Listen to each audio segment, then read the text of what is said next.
in the context of brain health, we shouldn't be pursuing things we're good at. We should be pursuing things we're not good at so that we can strengthen those cognitive abilities that maybe we've had a lifelong challenge with.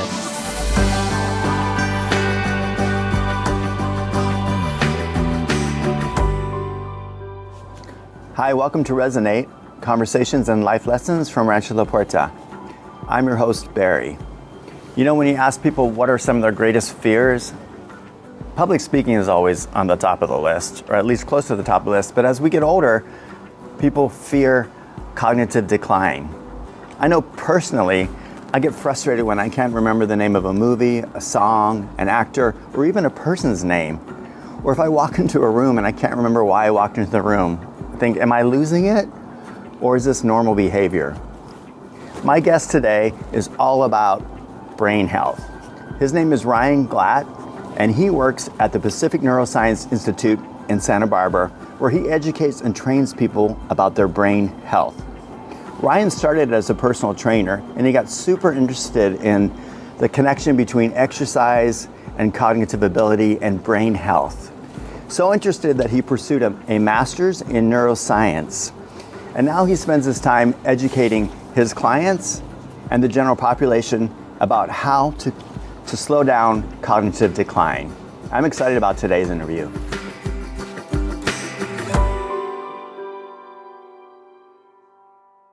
Hi, Ryan. Welcome to Resonate. Thanks for joining me today. Thanks for having me, Barry. I'm excited to chat with you. So I'm in this habit of always asking my guests, where are you today? Like psychologically or physically? Physically, where are you? Physically, I am in Santa Monica, California. Okay, that's a good place to be. Yeah. It's a great place to be. Yeah, I live and work in Santa Monica. I can't complain. Right. So now, you work at a neuroscience place and you study brain health, right? Yeah. So yeah, I work at a place called the Pacific Neuroscience Institute, and the Pacific Neuroscience Institute has both a clinic and a foundation. And so I work for the foundation in our nonprofit, and I'm in a specific department called the lifestyle department. So we address all things brain healthy, lifestyle related, right. Things that maybe are mentioned, but not really taking a deep dive in a clinical setting. And we'll talk about some of that stuff today, I'm sure. Yeah. So I'm curious because you started your career as a personal trainer and also I imagine in exercise science and exercise. Yep. What made you get interested in brain health? Well, actually, I was interested in brain health first, but not from the context of like dementia prevention. Growing up as a kid, I loved watching like Animal Planet. I was fascinated by animal behavior.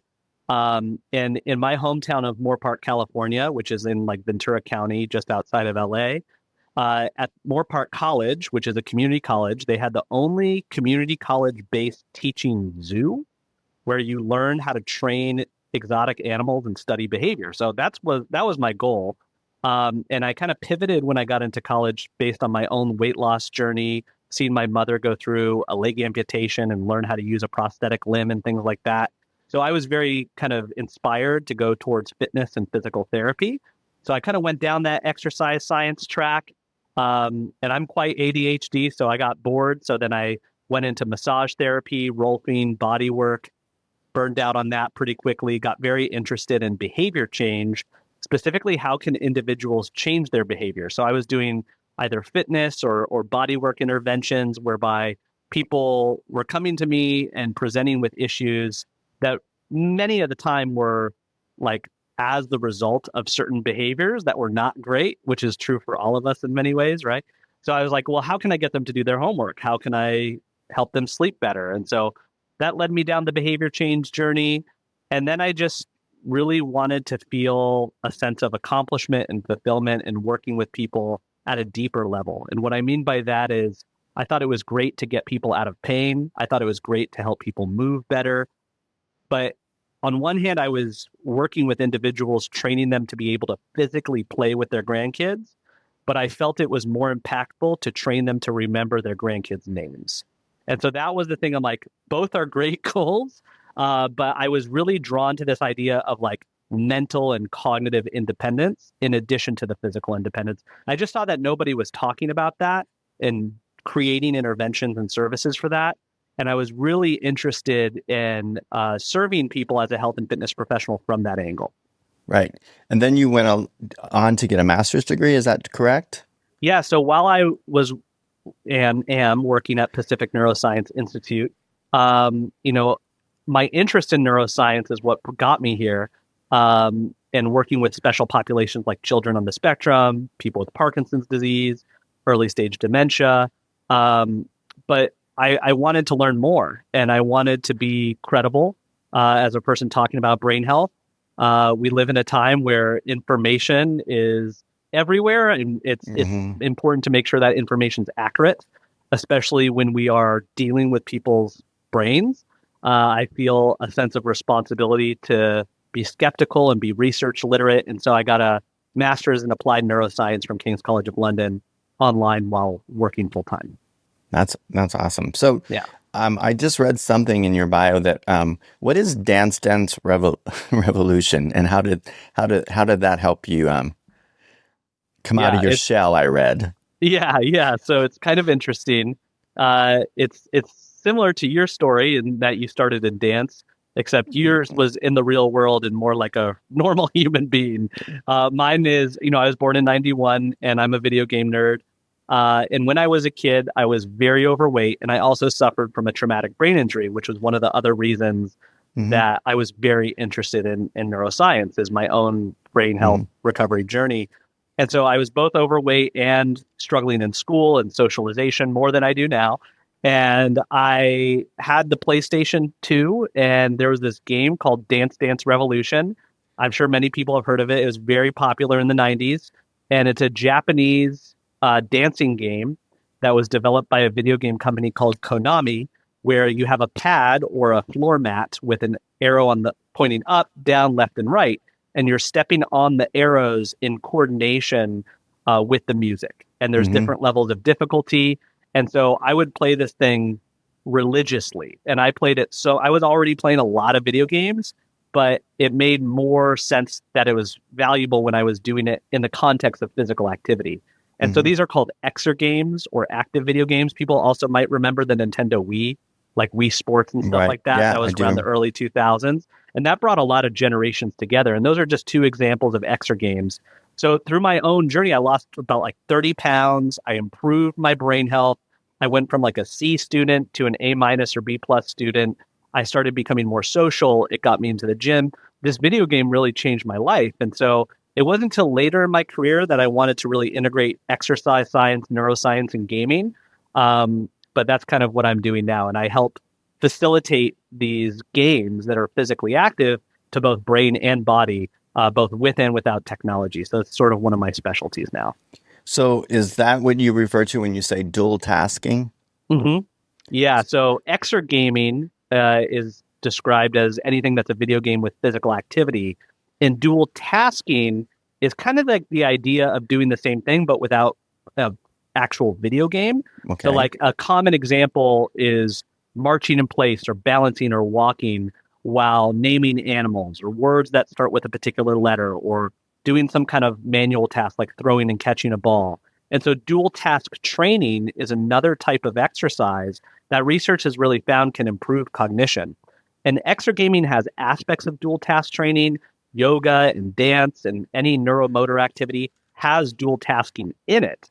But then the idea that you could go to a trainer or a physical therapist, have a cognitive concern or a cognitive problem, and work on that through the lens of movement, I think is very interesting. What is the difference between, let's say I'm just going to go for a walk, or let's say I'm going to do Sudoku, or some kind of a puzzle, right? Yeah. Why is it beneficial to be stimulating your brain at the same time that you're moving? Because that's what you're saying, I think. Yes, and we can give better, more pragmatic examples, because I think as people hear that something is valuable, they immediately want to figure out how they can do it. Right? And so I think one of the things that's really interesting is how can we maximize the benefits mentally and cognitively from exercise. I think it's worth stating that exercise already has tons of brain health benefits that we can talk about. And aerobic exercise and resistance training have unique and shared benefits on the brain. And then there's this category of neuromotor exercise. And neuromotor exercise has three kind of distinct categories. The first one is mind-body exercise, like yoga, tai chi, qigong, Pilates. That's also all very good for the brain. The second category is skill-based exercise, so like a racket sport or a dance or a martial art of some kind, usually things that are a bit more cardiovascular in nature. And then the third category is this dual task training, something that has a specific and purposeful and targeted cognitive demand. Now, all of those other categories in the neuromotor area have brain health benefits. Research shows that when we do something where our brain doesn't know what to expect, like a racket sport or a dance routine, and there's more mental or memory demand, that is better for our brains.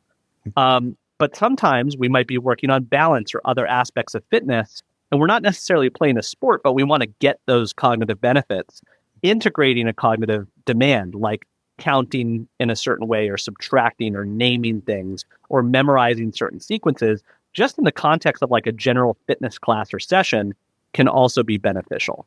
So a lot of the times I'm talking about the benefits of dual task training, and people are like, how can I do it? Do I start counting backwards while walking up a hill? How do I do that? And that's not bad, but I say the best way to incorporate dual tasking is to take part in a neuromotor activity that has mental demand. Because there's dual tasking elements in there. Like if I'm taking a dance class, I'm listening to the instructor, I'm memorizing my dance moves, I'm trying to update my short-term memory, and then execute those movements in a specific series. That is, in ways, dual tasking. Yoga also has this as well.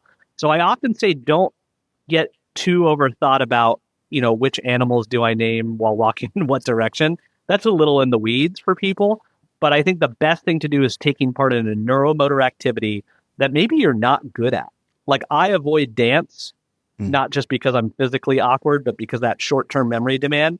But arguably, that's probably why I need it, right? So we often avoid what we're not good at.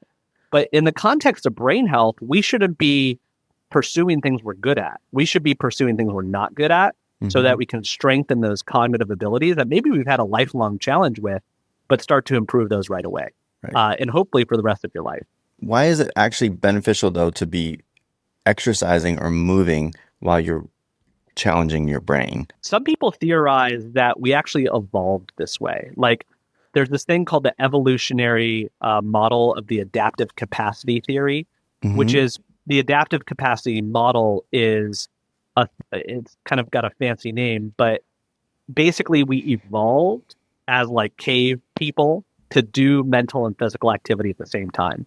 And the example that's given is hunting. And hunting requires that we navigate space. We're moving our body from fast to slow, navigating over different terrains. We have to adapt to unexpected things. We don't know where that gazelle is going to go. And that's the idea, is that our brains and our bodies, the physical capacity and the mental capacity, adapted and evolved together.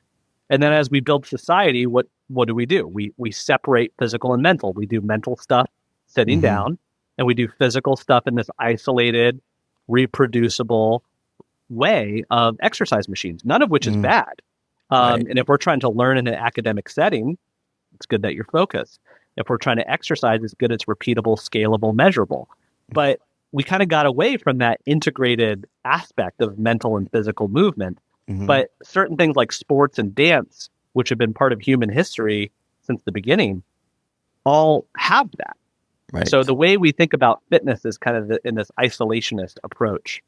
And one of the more scientific reasons it's good for us is because it really activates a part of our brain called the prefrontal cortex. And the prefrontal cortex is right in the front of the brain. The frontal lobe is what differentiates us from other mammals. And also it's something that allows us to think, plan, and organize. And when we do something that's mentally challenging while moving, or we are dual tasking, we turn on that front part of the brain and increase blood flow to that area. Another reason, especially for older adults, is that most people are at risk of falling while they're distracted. So a real world example of a dual task demand, not the training, but the demand where we need that in daily life is when we're walking and talking. And a lot of people slow down their walk while they talk. And a lot of people slow down their talking while they walk, or both. And like at Rancho La Puerta, like there's a lot of that. There's walking and talking, carrying a heavy tray of food while navigating a complex space and searching, turning the head. There's a lot of dual tasking embedded in that. And so I'm sure you've seen this. You're like in the cafeteria and you're like, oh my gosh, is that person going to fall just because they're trying to say hello or turn or look or, you know, so that's dual tasking demand. And most fall, I mean, falling is a huge problem for older adults, can lead to concussions, traumatic brain injuries, fractures, all sorts of things. And so if we can reduce falls by training this ability to be in a very distracted world, that's great. So on one hand, we want to be able to minimize distractions, but in the real world, the day to day, it's full of distractions. So instead of just trying to avoid those, can we train our brains and bodies to suppress or tolerate those distractions? And I think our fitness program should be targeting that as well. So I think that you work with some older adults, and I feel like the biggest fear that people have, I've read this somewhere, is cognitive decline more than anything else. So what is the difference between like memory loss, dementia, Alzheimer's? What are some of the differences? It's a great question because it's kind of like this massive diaspora of just fear when we hear about losing cognitive independence. And so as we age, the brain is an organ, and as we age, it's normal to experience age-related changes. That can include to your sensory systems like hearing and vision, your proprioception, your ability to maintain a certain amount of muscle mass or skeletal mass. And of course, we can do a lot of healthy things to offset or delay or slow that decline. But the brain is not exempt from the aging process. And so there are both structural and functional changes to the brain that happen normally with aging. And we could talk about what some of those are, but one of the things that people might experience is slower processing speed. Like they just take longer to come up with a word or recall something. And they might think they forgot, but if it comes to them later, it wasn't forgetfulness, it was actually speed of processing.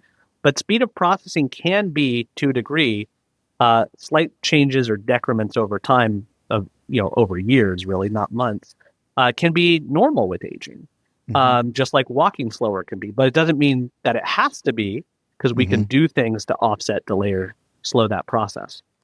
But one of the things that can occur with aging is this complaint of memory challenges. And that can be complex. We don't know if people are having memory challenges because of the speed issue. We don't know if they're having memory challenges because they actually have some early cognitive impairment or early dementia of some kind. Maybe they're having significant sleep issues or untreated sleep apnea. Maybe they have a vitamin D or B deficiency. Maybe they're completely sedentary. Maybe they're depressed.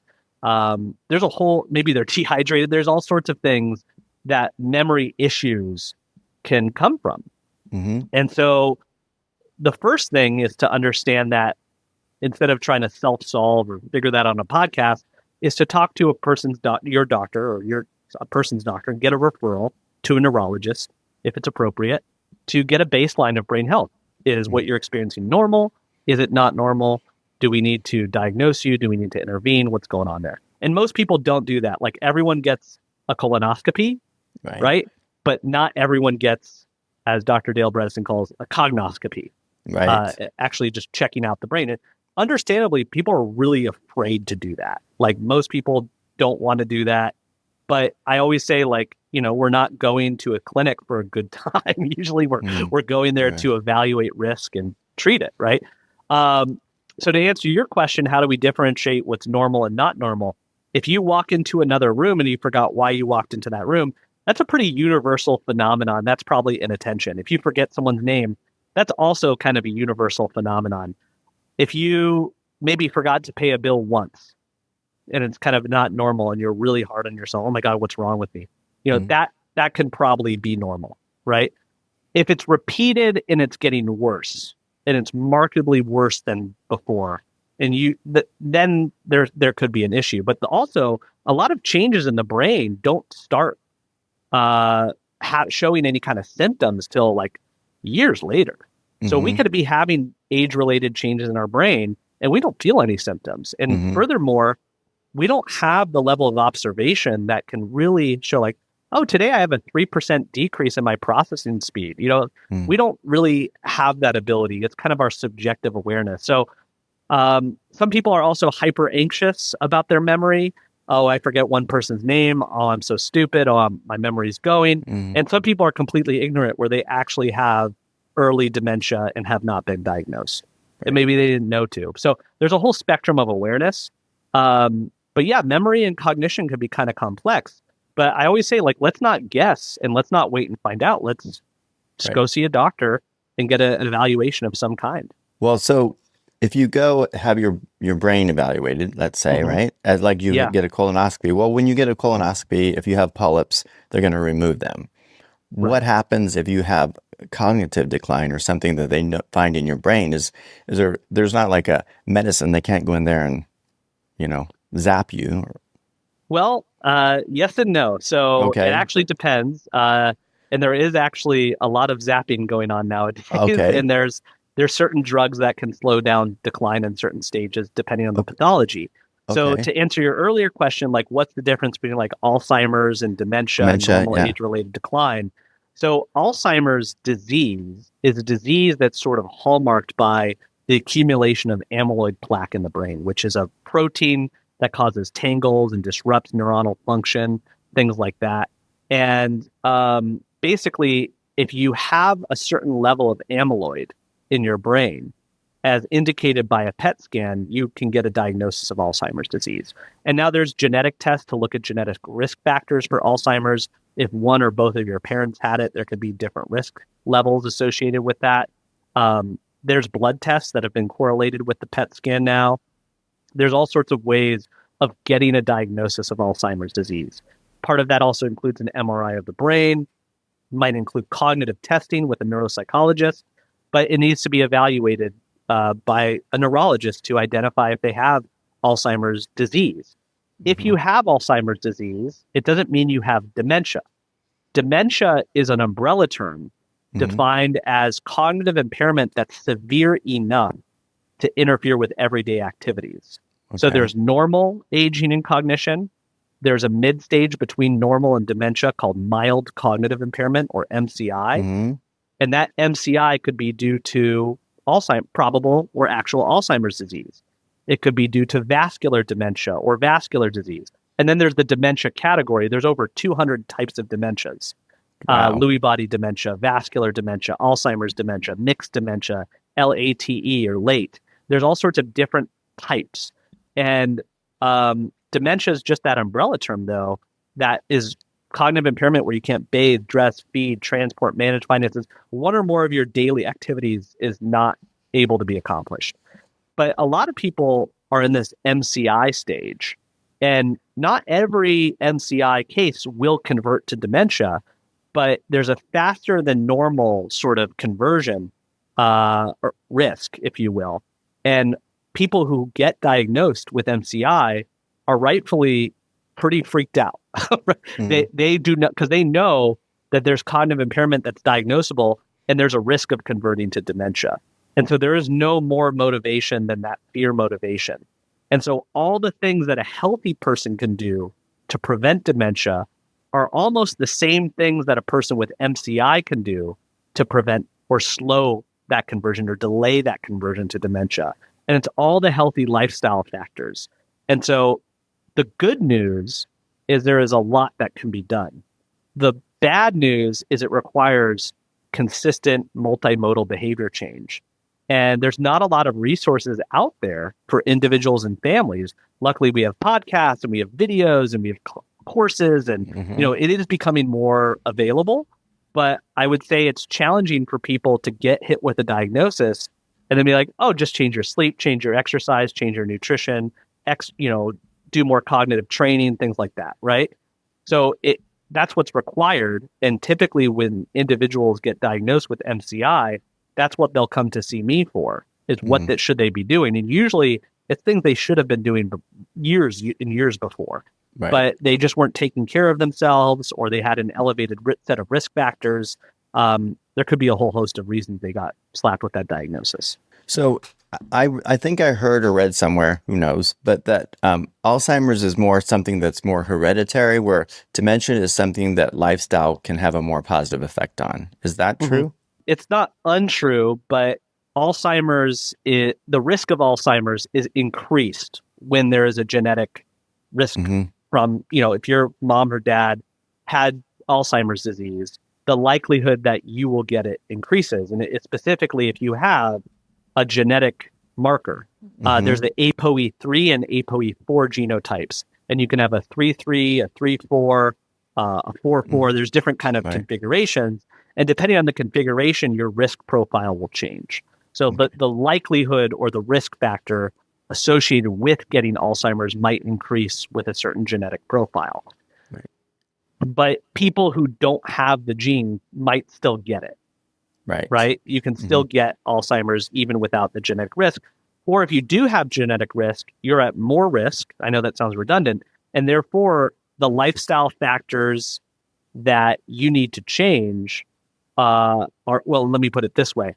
If you don't change those lifestyle factors and you have untreated sleep apnea and you have an elevated risk factor genetically for Alzheimer's disease, it's your risk is even greater. So all the risk reduction things that can be done, which we can talk about, can be done whether you're healthy, have a genetic risk factor, have mild cognitive impairment. Even for the persons with diagnosed dementia that we work with, we try to improve quality of life and slow down decline with the same things.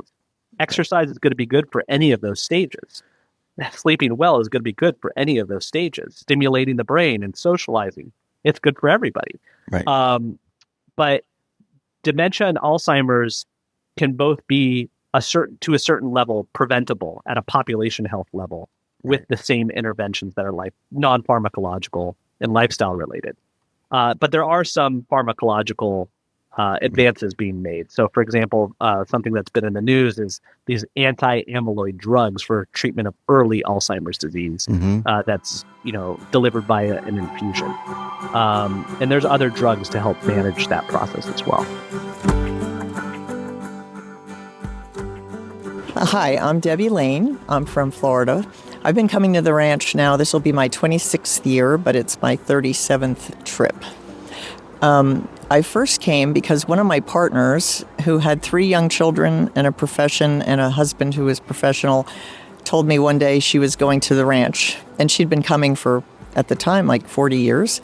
And I thought, this is crazy. My head exploded at the thought that a woman could spend that much money and 7 days of her own time just on going to, take care of herself.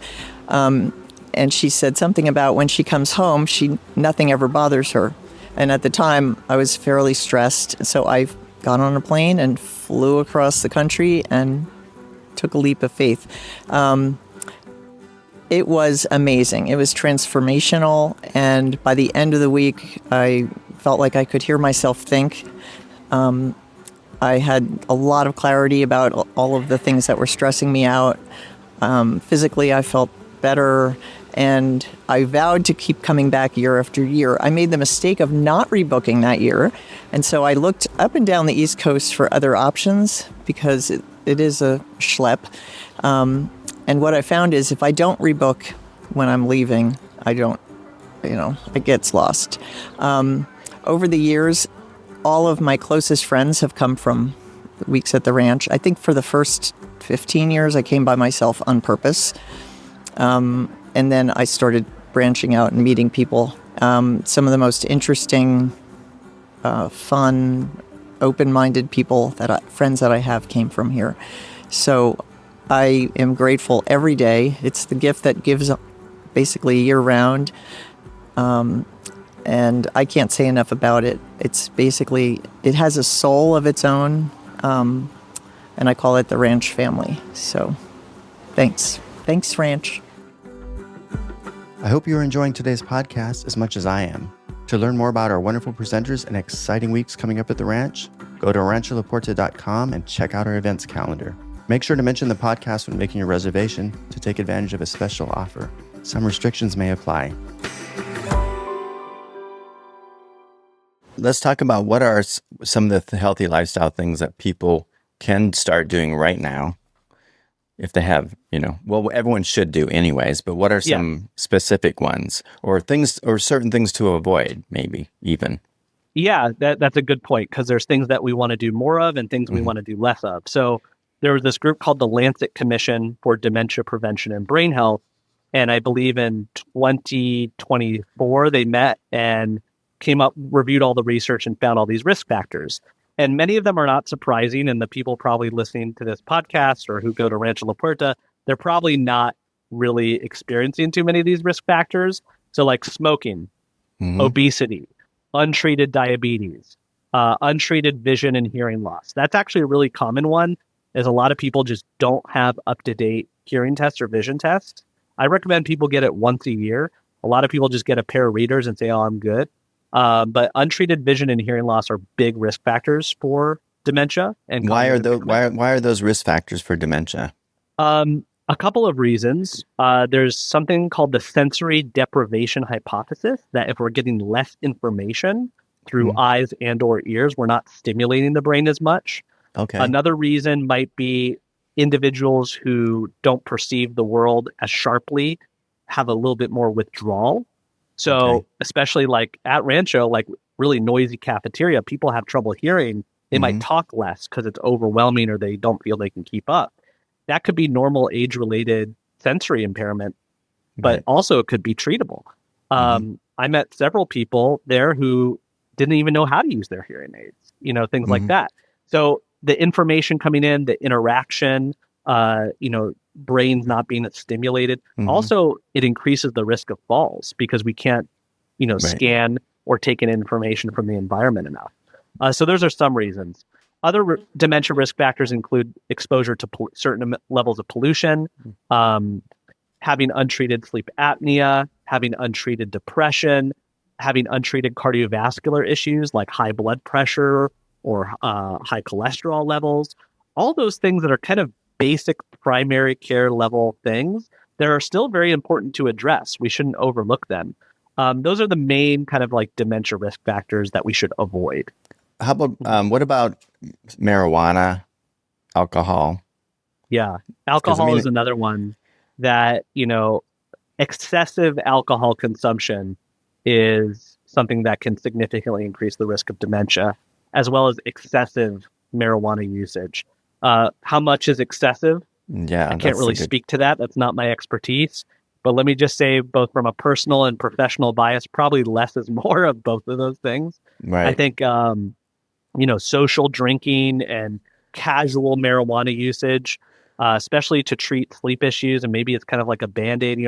I'm not poo-pooing marijuana as a whole, but I am kind of saying less is more, and I think we shouldn't turn to those things for stress management or sleep, but there's other things that we can be doing non-pharmacologically or behaviorally. Right. And now you're obviously as I am, a big proponent of movement or exercise, as I call it. So, but not all exercise is the same. So what is better for your brain health, cardio exercise or strength training? And then of course there's mobility kind of training. Yeah. And then that neuromotor category as well. So I do like to break it into those three categories: aerobic, resistance, and neuromotor. And that neuromotor category again includes all the mind-body exercises and the skill-based exercise and stuff like that. So there hasn't been too many studies comparing all of these head-to-head in every population at every age, right? But we're finding that all types of exercise have brain health benefits. Typically, the control group is stretching. So stretching is like the active control, or walking. Now, a lot of people are like, well, walking is exercise. And I'm saying, yes, it can be, but usually it's physical activity. We're talking about structured exercise, typically at a moderate intensity or higher, unless we're talking about mind-body exercise like Tai Chi or yoga. Okay. So research shows that if we do at least 150 minutes a week of moderate intensity or greater exercise, regardless of what that exercise is, we're going to get a whole slew of brain health benefits. We're going to improve the size and function of our memory centers like the hippocampus. We're going to slow down overall brain decline. We're going to reduce the risk of dementia. We're going to have increased blood flow, better thinking skills, better mental health. All that's true. But 150 minutes a week is kind of a weird way to think about it. That could be equivalent to 5 times a week for 30 minutes or 3 times a week for 60 minutes. Okay. Most people, most older adults, about 80% of older adults are not meeting that recommendation. Mm-hmm. And most of the time what they're doing is they're walking at a low intensity, thinking is equivalent to that recommendation. So most of the time I'm teaching people this, helping them understand the difference between walking and physical activity and exercise, and helping them either increase the intensity of their walking or sprinkle in things like aerobic exercise on a machine, or strength training on a machine or with free weights, or taking a dance class where you're both getting your heart rate up and you're thinking. And so that's the first thing, is the intensity and the duration and the frequency often need to be increased a little bit. But when you talk about intensity, I don't think everyone understands exactly what that means. That's true. Yeah. So like, what is like, does it mean I'm breathless? Does it mean I can still carry on a conversation? Does it mean I'm working at 60% of my max? What does it mean? Right. Yeah. So there's a lot of ways to look at it. There's like percentage of max, but most people don't know that and don't even calculate it. Mm-hmm. Even most fitness professionals don't calculate that for people. There's heart rate reserve and percentage of that, but that's super difficult to calculate. There's wearables, but they're not always accurate. I think the thing that I like to use that's the most reliable and universal is just a scale of 1 to 10. 10 being the hardest perceivable thing you could do, and 1 being the easiest perceivable. And it's kind of your feeling and observation. Of course, there's going to be some bias, but it's mostly accurate. People are being honest with themselves. So if I go on a walk, it's probably a 2 to a 4 at the most, right? Out of 10. If I go on the exercise bike and I'm just doing some basic cardio exercise, it could be anywhere from, a 4 to a 6. If I'm doing interval training on any machine or running or walking, it can be maybe a 6 to an 8. And so a 5 to a 7 is usually the range I want to see most people in. Most people are at a 4 thinking they're at a 6, meaning they're at a 4 thinking it's enough. I'm like, you got to be at a 6. Right. It's okay if it's at a 4, it just won't count towards those 150 minutes. Got it. And so that's the type of gauging of intensity that I like to do. To go back to your question about like what's the best, we don't know what the best is. Okay. But for decades, people thought it was aerobic. That was the best. Right. And aerobic exercise is really valuable because we have over 400 miles of blood vessels in our brain, in the adult normal human. In your brain alone? Yes. Wow. If you took each blood vessel and connected and stretched it, it's 400 miles. So it makes sense. What's good for our heart is good for our brain, because the heart is the thing pumping that blood into our brain. And aerobic exercise is really beneficial for memory performance. Research has shown it really helps with the hippocampus, the memory center of the brain, and it helps with the function and the structure of that part of the brain. The other thing that it does is it helps with mood, it helps with sleep, and it helps with cardiovascular risk factors. Remember that high blood pressure and high cholesterol can be detrimental for the brain. So it's also really good for the heart, as it is for the rest of the body.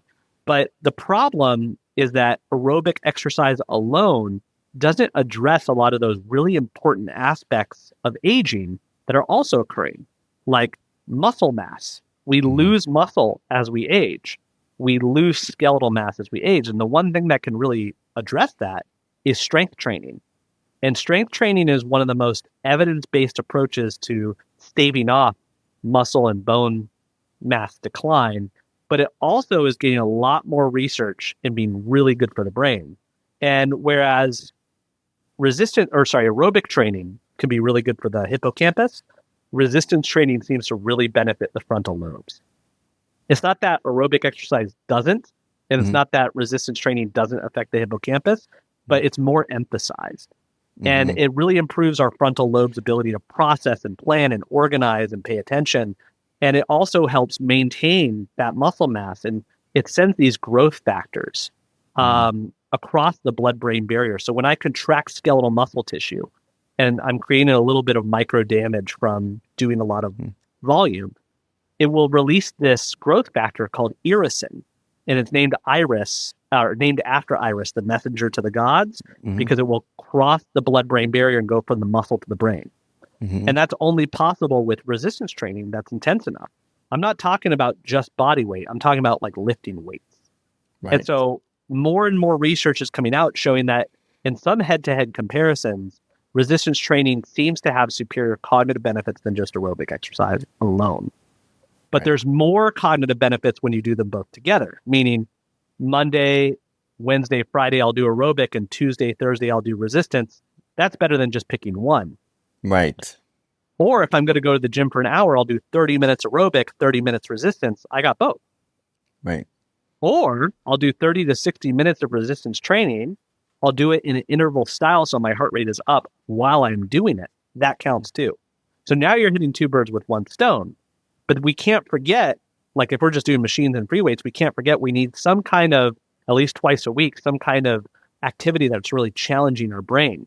And yes, if you're seeing someone like me or any fitness professional that has training in dual task training, they can do that in their session.